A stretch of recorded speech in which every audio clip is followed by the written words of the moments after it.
सी कहूँ ये निजे उल्लेले खाऊ ये जना पड़ू ये भाया भावुवे समस्ते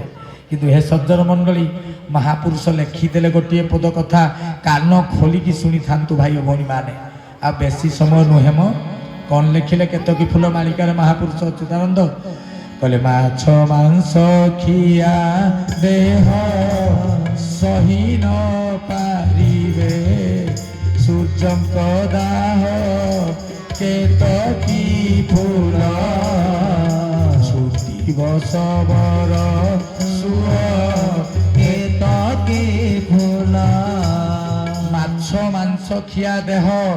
सही न पारिबे सूर्यंक दाह केतकी फूल छुटिब सबर दाह। हे भाई बापा माने जी गुरु भाई भौणी होकर भी आमिष प्रति लालायित होउच खराब भाग्य ना तुरंत छाड़ ताकू जानिच जे जेते बेले परमाणु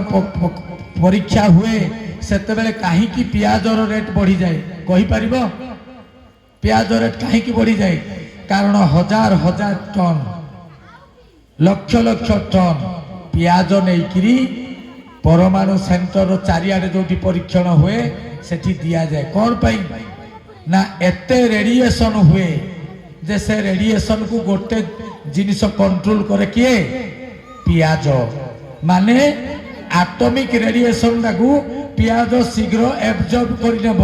तुमे जदि पियाज रसुण खाऊच एबे जो भयंकर युद्धर स्थितिगति अवस्थिति चली तृतीय विश्वयुद्ध होगाकू जाऊँगी जो प्रयोग हम जो आग्नेयास्त्र वायवास्त्र पाशुपत अस्त्र जोटा को मिसाइल कहूँ आम क्षेपणास्त्र कहूँ हे सज्जन मंडली आटम बम पड़ो हाइड्रोजन बम पड़ो से रेडिएशन जी पियाज रसुण खाऊब माछ मांस खाऊब तार चमड़ा सांगे सांगे ऑब्जर्व करी ताकू कौन करदेव चमड़ा को पोड़ीदेव विकृत कदाकार कदर्य करदेव हरि हरि बोला प्रभु मोर सोच मना कर पियाज रसुण खाओ नहीं बोली आमे केड़े जिभालारसा व्यक्ति मु तो माछ मांस अंडा खाऊली मुझे पढ़िली मत आचार्य महाशय पचारे कहले किए माछ मांस अंडा खाऊच हाथ टक मु टेकिली कहले आज तू छाड़देव कह मु कहली क्षमा करें आज्ञा मु माछ मांस छाड़देवी अंडाटा छाड़ी पारि ना पचारतु मुझे धारा दीक्षा नेली भाई कहले गतरे फल तेणु से मुझे कहली आज्ञा मत क्षमा करेंगे अंडाटा खाइबा लगी परमिशन दिंतु मत आज्ञा आम से कंपिटिशन करके अंडा खाऊलु आज्ञा तेणु बड़ कष्ट तेणु सहजरे छाड़ी हे जिनस जिभालारसा किंतु भाई भौणी माने प्रभु मोर सोच कहीना मागणाटारे से केते जिनिस सब लक्ष्य करी आगामी प्रलय ऋतु मध्य निस्तार पाइपर ना कहले हे सज्जन मंडली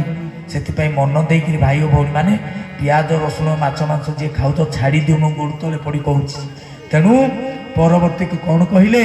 से रेडिएशन काम करिवो तेणु धैर्य धरतु सृष्टिर स्थिति भल नाही ता तल पदरे कौन कहले अच्युतानंद कहले कोटि कोटि जन जाउथिबे मरी